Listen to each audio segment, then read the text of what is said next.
Hey guys, welcome back to my channel and I am back with the last part of Saraswati Mata drawing. I have already uploaded the outline and color part 1 tutorials of this painting.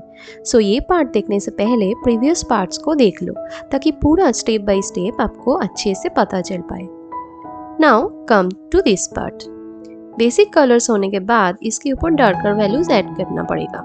And उसके लिए I am using black glass marking pencil and charcoal pencil. And fine details add करने के लिए use करेंगे poster colors. और हाँ, previous parts का link मैं description box में attach कर दूंगी. अब जाके check कर सकते हो. So अब देखते रहो पूरा process and enjoy this tutorial as well.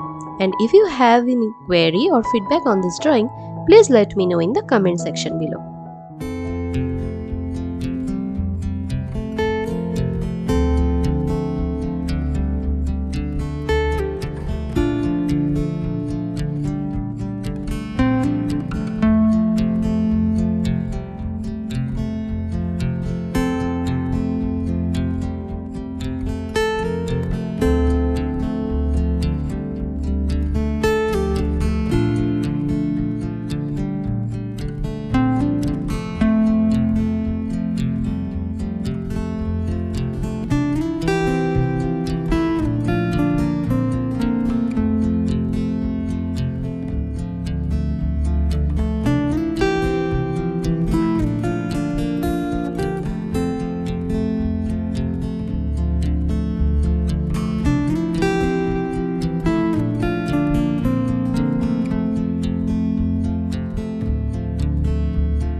बहुत सारे डिटेल्स ऐड करते करते हो गया ये पेंटिंग कंप्लीट। तो कैसा लगा इसका फाइनल लुक? कमेंट करके बताना मत भूलना। And do like, share and subscribe if you are new to this channel. Thanks for watching. मिलते हैं नेक्स्ट ट्यूटोरियल में। Till then bye and happy drawing.